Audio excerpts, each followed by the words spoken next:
오늘 고린도전서 15장 9절 10절 말씀, 은혜를 베푸시는 하나님이라는 제목으로 하나님의 말씀을 이 시간에 상고하고자 합니다. 바울이라는 분은 여러분이 잘 아시는 대로 세상적인 관점에서 보면 참 대단한 사람입니다. 오늘날 한국 사람들의 표현으로 치면 스펙이 꽤 괜찮은 그런 사람이었다. 일단 공부도 많이 했지요. 당시 히브리 사람들에겐 큰 존경을 받았던 가마리엘이라고 하는 훌륭한 랍비 밑에서 공부를 했습니다. 아나 가마리엘에게서 배웠어. 이렇게 하는 것 자체가 굉장히 프라우드한 그런 시대였어요. 또 바울은 이스라엘의 지파 가운데 베냐민 지파의 사람입니다. 베냐민 지파는 여러분 이스라엘의 초대 왕이었던 사울 왕을 배출한 지파입니다. 그래서 바울의 또 다른 이름이 사울이잖아요. 아마 추측하건대는 그 아버지가 이름을 지을 때 사울이라고 지은 것은 자기도 베냐민 지파니까 이스라엘의 초대왕 사울처럼 그런 위대한 인물이 되라고 하는 그런 그 아버지의 마음이 거기에 담겨 있지 않은가. 또 그 사람은 그 당시에 온 세계를 장악했던 로마의 시민권을 가지고 있었잖아요. 오늘날 우리를 치면 미국의 시민권을 가진 것처럼 그거보다 어떻게 보면 더 좋은 거죠. 로마의 시민권이라는 것은. 로마의 시민은 아무리 잘못해도 사형당할 때 십자가형을 받지 않습니다. 십자가형 받는 것을 로마 시민에게는 주지 않았어요. 그런 특혜도 있었어요. 또 율법에 능통한 바리새인, 또 여러분 히브리 말과 헬라 말에 아주 완벽한 이중 언어를 구사할 수 있는 능력, 그냥 헬라어, 그리스어를 하는 정도가 아니라 아테네에 가서 그 철학자들과 변론을 할 수 있을 정도로 고급 단어를 쓰는데 조금 더 손색이 없는 그런 능력을 가진 사람입니다. 오늘 우리를 치면 한국말도 아주 완벽하게 하고 영어도 완벽하게 하는 그런 사람. 또 자기가 뭐라 말하면 히브리인 중에 히브리인이라서, 이것은 자기 아버지 어머니가 다 히브리인이라는 거예요. 그 당시에는 아버지는 히브리인인데 어머니는 헬라 사람이라든지 이렇게 한쪽만 히브리인인 경우가 있었는데, 자기는 히브리인 중에 히브리인이라니까 어머니 아버지 다 히브리인이니까 아브라함의 후손이라고 하는 말에 조금도 흠잡힐 게 없는 그런 사람. 세상적인 기준에서 보면 꽤 괜찮은 그런 스펙을 가지고 있었지만 오늘 9절에 자신을 가리켜서 오히려 사도 중에 가장 작은 자다. 그 이유는 자기가 하나님의 교회를 박해했던 과거가 있는 사람이기 때문에. 바울에게 있어서 사도로서 주님의 일을 하는데 가장 치명적인 약점이 있었다면 그 뭐냐면 한때 교회를 아주 지독하게 박해했던 그런 사실이 있기 때문입니다. 교회를 박해하는데 아주 제일 앞장섰던 사람이죠. 스데반 죽일 때에 그 현장에서 성난 유대인들의 그 불법적인 투석형에 암묵적으로 동의한 사람이잖아요. 돌 던지는 사람 옷을 지키고 있었어요. 뿐만 아니라 예루살렘에 있는 교인들을 핍박하는 자리에서 주제넘게 더 나아가서 아예 그냥 다마스커스까지 달려가가지고 이왕 내친 김에 예수 교인들 잡아들여서 다 없애버리려고 원정 핍박까지 떠났던 인물입니다. 당시 예루살렘 유대 종교 당국자들로부터 다마스커스에 있는 예수 교인들 마음대로 체포해서 끌고 올 수 있는 그런 권한과 허락을 받았어요. 그가 얼마나 예수님을 핍박하는데 적극적이고 파괴적인 인물이었는지 우리가 알고 있습니다. 그러나 그런 죄인 괴수 같던 그 사람이 이 다메섹으로 가는 그 길에서 예수님을, 하늘에 나타난 예수님을 만나고 난 다음에 완전히 변화가 됐어요. 하늘에 나타나신 주님을 배웠고 그 지시에 따라서 아나니아 선지자에게 가서 3일 동안 눈이 멀었었는데 그 안수받고 비늘 같은 것이 떨어져서 눈을 다시 보게 되고요. 그리고 아라비아 지역으로 가서 3년 동안 우리식으로 말하면 근신했던 것 같아요. 뼛속까지 들어있었던 유대인으로서의 그 사상적인 그걸 다 뽑아내는데 3년 걸렸던 것 같아요. 자기 자신을 정리하고 예수님이 구약시대 대대로 예언했던 것처럼 오신 메시아라는 것을 마음속에 각인하고 자기 인생을 완전히 새롭게 세우는데 아라비아에서 3년을 보냈습니다.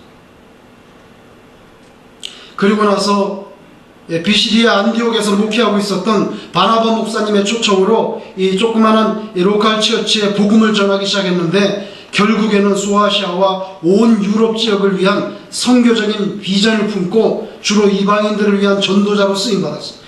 바울은 철저히 유대교인이었었는데 이제는 완전히 예수님만 믿는 예수교인으로 거듭났어요.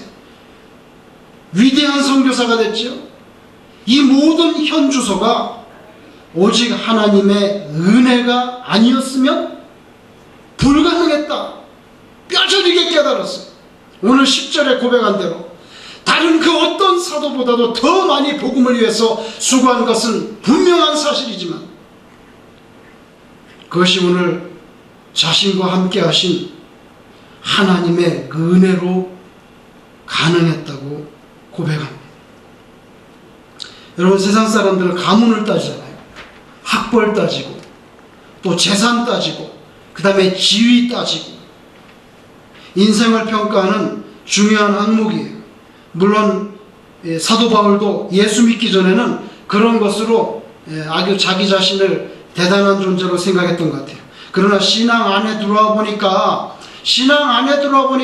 그 많은 좋은 것들 끌어안고 예수님을 메시아로 인정하지 못하는 건 너무 큰 불행인 거예요. 그러니까 깨닫고 보니까 자기가 과거에 세상적으로 꽤 괜찮다고 내세울 만한 것들은 사실은 예수님을 모신 거에 비하면 배설물과 같다고 말했어요. 예수님이 이 보배를 모시고 보니까 그까짓 거 다 별거 아니라는 거예요. 그거 다 끌어안고 예수님 모르면 그거 뭐 할 거예요? 가장 고귀한 타이틀을 받았는데 바로 그리스도인이라, 예수 믿는 사람이라는 그 호칭이. 여러분, 우리가 살면서 이것저것 보험에 들지 않습니까? 자동차 보험도 들고 뭐 집 가지신 분들 홈오너 보험도 들고 뭐 생명보험 뭐 여러 가지 있잖아요. 그건 좀 우리에게 심리적인 안정을 좀 주죠. 유사시에 좀 도움을 받을 수 있으니까. 그러나 여러분, 그런 것들이 우리의 영원한 생명에 대해서는 세상의 보험이 우리에게 줄 수 있는 게 없어요. 효과를 발휘할 수 없어요. 그런데 우리를 죄에서 구원하시려고 하나님께서 독생자 예수님을 이 땅에 보내서 십자가에서 나를 대신해서 피를 흘리고 돌아가시겠어요. 이게 바로 우리에게 주신 은혜고 유일한 희망인 줄로 믿습니다. 요한복음 5장 24절에 내가 진실로 여러분 말씀드렸죠? 예수님이 말씀하실 때 진실로 2번 하면 심각한 거예요. 이건 정말 중요한 얘기인데 이렇게 하실 때 내가 진실로 영어로 truly 원문에는 아멘 이렇게 돼 있어요. 내가 진심으로 말하겠는데 내 말을 듣고 또 나 보내신 이를 믿는 자는 영생을 얻었고, 여러분, 얻을 것도 아니에요. 예수님을 믿는 사람은 이미 영생을 얻었다는 거예요. 앞으로 얻는다는 게 아니고 얻었고, 심판에 이르지 아니하나니 사망에서 생명으로 옮겼느니라. 예수께서 가라사대 나는 뭐냐? 나는 부활이요 생명이니 나를 믿는 자는 죽어도 살겠고 무릇 살아서 나를 믿는 자는 영원히 죽지 아니하리니 이것을 네가 믿느냐? 여러분, 우리 언제든지 주님 앞에 서게 될 때에 주님의 이 말씀을 믿는 믿음이 하나님 나라에서의 영원한 생명을 보장하는 예수 생명, 한국에 뭐 있죠? 삼성생명, 옛날에는 뭐 흥국생명? 그런 것도 있었던 것 같은데, 그런 거 아니고 예수 생명 보험 증권, 그게 바로 여러분이 가슴속에 간직하신 밤하늘에 반짝이는 별과 같은, 철학자 칸트가 그렇게 말했어요. 하늘에 별이 반짝이고 내 가슴에는 믿음이 반짝거린다. 여러분, 그와 같은 믿음을 품으시고 영생의 그 귀한 생명을 누리시기를 주의 이름으로 축원합니다. 이 놀라운 은혜가 우리에게 주어졌어요. 얼마나 분에 넘치는 감사의 조건 아닙니까 이게? 우리가 살아온 세월을 돌아보면 하나님의 은혜죠. 여러분, 살아오시면서 몇 번 죽을 뻔했습니까? 몇 번 뱅크럽시 할 뻔했습니까? 몇 번 절벽에서 떨어질 뻔했습니까? 여러분의 인생을 돌아보시면 분명히 그런 흔적들이 있을 것입니다. 저도 그런 경험이 몇 번 있었어요. 죽을 뻔했는데 살려주신 거. 방학 때 시골에 갔는데 거기 수도가 없어서 펌프질을 하는데 그 펌프가 좀 개량된 펌프라서 스프링 달린 펌프였는데, 보통 펌프는 그냥 물로 하면 되는데 이 펌프는 이제 좀 편하게 하려고 누르면 이렇게 자동으로 이렇게 스프링으로 올라오는 그런 막대형 펌프였어요.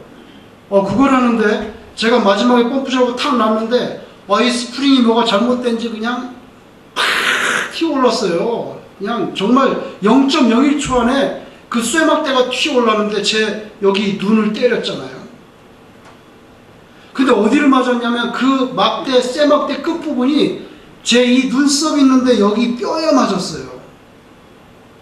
정말 2초, 3초 만에 여기가 이렇게 뼈가 부풀어 오르더라고요. 뼈가 붙는 게 있는지 모르겠지만. 근데 제 생각에는 한 1.5cm만 밑으로 떨어졌으면 저는 오늘날 여러분 앞에서 어떻게 됩니까? 예? 조회고. 이게 되는 거 이제. 조회고. 지금도 생생해요. 그때 그 순간이. 그때 하나님께서 펌프를 조금만 밀어주시지 않았으면 저는 아마 이렇게 됐을 거예요. 그것뿐이겠어요? 몇 번을 도대체 하나님께서 살려주셨습니까? 우리가 뭐 잘난 척하지만 하나님이 그저 1초도 보호해 주시지 않으면 우리 오늘 여기 없었을 거예요. 시편 37편 23절에 여호와께서 사람의 걸음을 정하시고 그 길을 기뻐하신다. 하나님이 정해준다는 거예요. 잠언 16장 9절에 사람이 마음으로 자기의 길을 계획할지라도 그 걸음을 인도하시는 자는 여호와시니, 펌프질은 네가 하지만 쇠막대는 내가 통제한다는 거예요. 시편 66편 9절에 그는 우리 영혼을 살려두시고, 이렇게 말했어요. 그는 우리의 영혼을 살려두시고 우리의 실족함을 허락지 아니하시는 주시로다. 사도 바울, 나의 나 된 것은 하나님의 은혜로 된 것이라. 이게 바로 저와 여러분에게 동일한 신앙 고백이 되시기를 주의 이름으로 축원합니다. 죄인 중에 괴수. 근데 땅끝까지 복음을 전하는 전도자가 된 것은 바울이 뭐 공부 많이 해서 그렇게 된 거예요? 바울이 먼저 회개를 했나요? 바울이 먼저 예수님을 위해서 땀을 흘렸나요? 아니잖아요. 예수님이 먼저 나타나셨잖아요.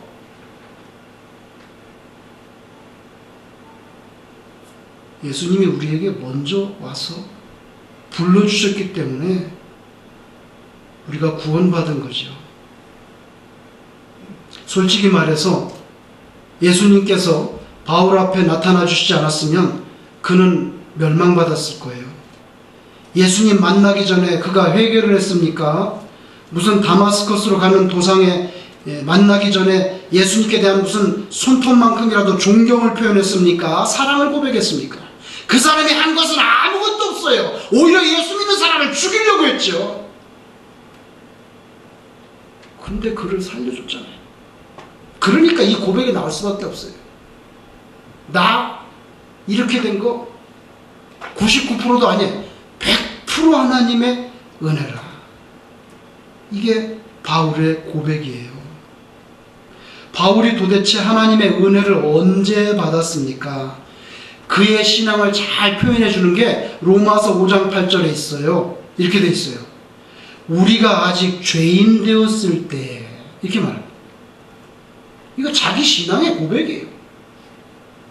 우리가 아직 죄인 되었을 때 그리스도께서 우리를 위하여 죽으심으로 하나님께서 우리에게 대한 자기의 사랑을 확증하셨습니다. 여러분, 우리가 회개하고 나서 성화돼 가지고 성자된 것처럼 의인이 되고 나서가 아니라, 여러분, 여전히 죄인일 때에 우리가 구원받은 줄로 믿습니다. 이게 하나님의 은혜죠. 우리의 어떤 노동, 희생, 사랑의 수고를 통해서가 아니라 예수님의 십자가의 고난과 부활이라고 하는, 우리 입장에서 보면 정말 값없이 받은 은혜잖아요. 값없이 받은 은혜. 그래서 이거 선물이죠. 너희가 그 은혜를 인하여 믿음으로 말미암아 구원을 얻었나니 이것이 너희에게서 난 것이 아니요 하나님의 선물이라. 에베소서 2장 8절. 오늘 바울도 말했더라고요. 내가 다른 어떤 사도보다 더 열심히 했지. 그건 사실이에요. 열심히 한 거는. 매 맞고 굶주리고 감옥에 갇히고 풍랑 만나고 바다에서 파손하고 뭐 이루 말할 수 없이 많은 고생을 했어요. 근데 그 모든 것들은 되돌아보니까 내가 일을 많이 한 것은 사실이지만, 그러나 그 모든 것이 가능하게 된 것은 전적으로 하나님의 은혜였다. 고백하지 않을 수 없는 거예요, 이 사람은. 여러분은 어떤 고백을 하십니까? 교회를 다니시면서, 집에 있으면서, 일하면서 여러분의 마음은 어떻습니까? 그래도 내가 밤낮으로 수고했으니까 이만만치 먹고 살는 거지 뭐. 그래도 내가 남 모르게 눈물 많이 흘리고 절망의 언덕에서, 내가 벼랑 끝에서 내가 정말 악착같이 노력하고 새벽별 보면서 출근하고 밤늦게까지 야채 따듬고, 다리미 다리고 보일러 옆에서 팥죽 같은 땀을 쏟아내면서 세탁소에서 일하고 와이사스 때 베끼고, 이러니까 내가 오늘날 이렇게 된 거고, 내가 교회에서 이만큼 수고하고 헌신했으니까 내 인정받아 장로되고 권사되고 목사되고, 나도 모르게 그런 공로의식이 있지 않냐 이거예요. 그런 공로의식으로 따지자면 바울 사도는 얼마나 많은 책을 써야 되겠어요, 자기 공로에 대해서. 근데 그의 고백은 아주 간단해요. 내가 다른 어떤 사도보다 일을 많이 한 건 사실이지만, 그러나 이것은 하나님의 은혜로 된 것이라. 간단해요. 우리에게 어떤 신앙적인 면에서 아니면 교회적인 입장에서 공로의식이 좀 들어있다면, 그건 아직 사실 예수님을 제대로 못 만났다고 봐야 되죠. 그렇지 않겠어요? 정말 예수님을 딱 만나면 내 공로를 말할 게 어디가 있습니까? 여러분이 아시는 마이크로소프트사는 직원이 45,000인데 매년 1월과 7월에 평가합니다. 대학 학점 주듯이 2.5에서 5.0까지 평가해요. 평가 점수에 따라서 임금이 달라지고 보너스가 달라지고 스탁의 옵션의 비율이 달라집니다. 자동차 포드 회사도 직원을 A, B, C 3등급으로 평가합니다. 만약에 직원을 평가했을 때 2년 연속 C급으로 점수가 떨어지면 그 사람은 해고할 수 있다고 규정하고 있습니다. 펩시콜라는 연봉의 경우에 평가를 해서 0에서 12%의 차이의 인상의 폭을 다르게 인상한단 말이에요. 이 연봉을. 성과에 따라서는 25에서 75%까지 차등해서 다음 해에 지급합니다. 그 펩시콜라의 경우에 실제로 매년 10% 정도의 그 직원들이 회사를 떠난다고 그래요. 왜냐하면 성과 부진으로 평가받아서 자기가 알아서 떠난다는 거예요. 삼성은 어떨까요? 삼성은 더 지독해요. 삼성전자 서비스에서 협력업체 직원들을요, 몰래카메라로 다 찍었어요. 이게 문제가 됐어요. 몰래카메라로 찍어가지고 짜집게 해가지고 교육용으로 쓴다고 했지만, 그러나 사실은 평가하기 위해서 찍은 거예요. 불시에 1년에 4차례씩 점검하고 점수를 매겨서 관리하는데, 외근 기사, 삼성 협력회사에서 이런 삼성의 TV가 고장났다, 냉장고 고장났다 그러면 이제 테크니션이 와서 고치잖아요. 그 협력회사의 외근 기사 한 사람 한 사람까지 다 점수를 매겨냈어요. 서비스를 하고 집에서 나오면서 그 집에 개가 있어, 개가. 애완견이 있는데 개한테 인사를 하는 거예요. 잘 있어라 멍멍아. 우수사례. 미흡사례. 예를 들어볼까? 미흡사례? 뭔지? 삼성 유니폼을 입지 않고 가는 거. 그 집에 가서 수리하면서 고객과 한 번도 눈을 맞추지 않는 거. 수리가 끝나고 집에서 나오면서 안녕히 계세요 큰 소리로 인사하지 않은 거. 이게 다 점수에서 다 깎였어요.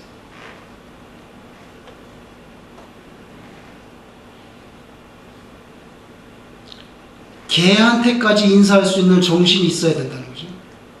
대단한 회사예요. 세상이 이렇게 돌아갑니다. 그러나 하나님의 나라는 다르다는 거죠. 성과만큼 받는 거, 그건 은혜 아니에요. 성과만큼 받는 것은 임금이지, 임금. 그건 품삯이죠. 은혜가 아니에요. 하루 종일 당신 수고했으니까 한 데나리온 받은 거는 품삯이고 임금이에요. 은혜가 아니에요. 그러나 거의 해질 무렵에 포도원에 들어와서 겨우 1시간 일했는데 한 데나리온을 줬어요. 그건 은혜지요. 기독교는 은혜의 종교라는 거예요. 여러분, 우리 인생이 성경에서 말하는 구원에 관한 한 사실 임금 제도로 설명이 불가능해. 우리는 하나님께 죄라고 하는 아주 크고 심각한 채무 관계가 있기 때문에 구원이라는 선물을 받을 수가 없어요. 우리는 빚이 너무 많기 때문에. 그런데도 하나님께서 우리 영혼을 구원해 줬잖아요. 이거는 품삯이 아니고 뭐예요? 은혜예요. 받을 수 없는데 주는 거. 여러분, 우리는 모든 면에 공로의식이 아니라 감사하는 마음이 충만해야 이게 진짜 예수 믿는 사람이에요. 내가 아니었더라면 이 교회가 어떻게 됐겠어? 어떻게 되긴 어떻게 돼? 잘 굴러가지. 네? 여러분, 작년 11월 달에 88세로 최명신 장군이 돌아가셨는데요. 1946년에 평양에서 김일성을 만났더라고요. 김일성이 최명신에게 같이 일합시다. 근데 뿌리치고 1947년에 남쪽으로 내려왔어요. 1948년에 육군사관학교 전신이라고 하는 조선경비사관학교를 5기로 졸업하고 1949년부터 게릴라로 총 가지고 북한하고 싸우면서 살았어요. 1951년부터는요, 백골병단을 만들어서 전쟁 중이잖아요. 전쟁 중 6.25 터져서. 근데 1951년부터 이 사람은 백골병단을 만들어서 북한에 가서 북한에서 싸웠어요. 전쟁터가 아니라 북한에서. 언제 죽을지 몰라. 오늘 죽을 수도 있고 내일 죽을 수도 있고.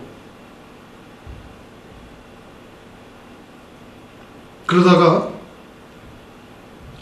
강원도 인제에서요, 1951년에 김일성의 오른팔이라고 하는 김원팔, 오른팔이 아니고 김원팔이라고 하는 노동당 제2비서를요 생포했어요. 생포하고 보니까 김일성이 직접 내린 작전 명령서와 전쟁 중인데 부대 배치도까지 다 가지고 있어요. 그걸 최명신이 확보했다고요. 그때 김원팔은 대남 유격부대 총사령관이었어요. 취조를 하다 보니까 이 김원팔이 일본 스가모 고등사범을 나온 인재예요. 공부 많이 한 사람. 그래서 최명신이 죽이기 아까우니까 전향해라. 근데 김원팔은 이런 지하에 거절했더라고요. 그러면서 뭐라고 말했냐면, 김일성이가 나한테 선물로 준 권총, 그 권총으로 내가 죽겠다. 그래서 최명신이 그 김일성이가 김원팔에게 준 권총을 빼가지고 총알을 딱 한 발만 딱 장전시켜 놓고 권총을 테이블에다가 딱 놓고 그 자리에서 등 돌려서 천천히 걸어 나왔어요. 25살이에요, 최명신이 그때. 등에서 쏘면 직사했을 거예요. 권총 한 발 끌고 테이블에 놓고 아무 말 없이 뒤돌아서서 문 열고 나왔어요.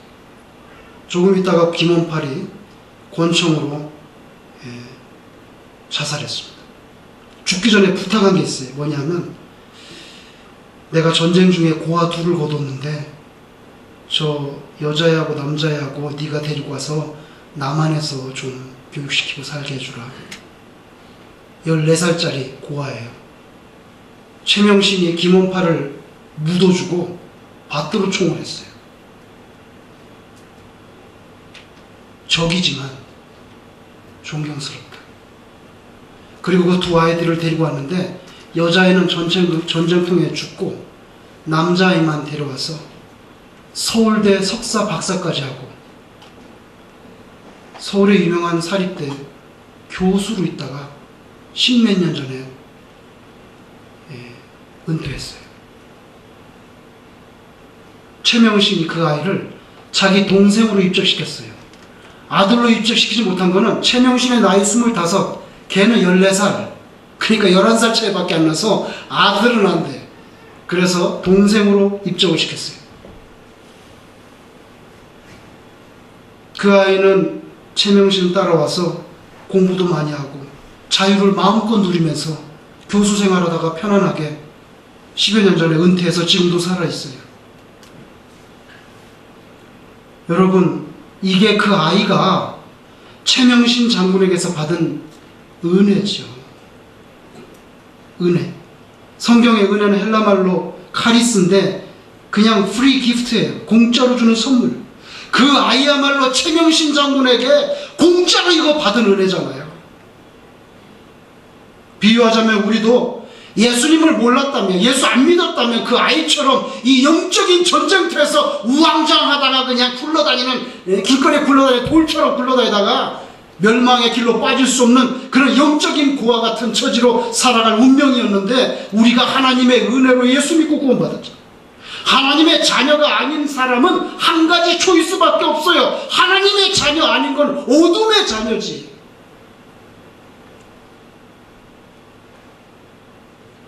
그렇게 될 뻔한 영적인 고와 같은 우리를 거두어서 하나님의 자녀로 입적시켜 주시고 영생을 얻게 해주신 그 하나님께 늘 감사가 차고 넘치는, 여러분, 우리에게 불평, 원망, 공로의식, 교만, 뭐 이런 거를 끌어안을 아무런 근거가 없어요. 전쟁통에 고아가 됐던 그 아이가 최명신 장군에게 뭐 밥을 해드렸습니까? 자기가 무슨 뭐 선행을 했습니까? 아니면 최명신에게 언제 뭐 얼굴이라도 본 적 있습니까? 100% 최명신 때문에 인생이 바뀐 거예요. 저희가 바로 예수님께 대해서 그런 은혜를 받았죠.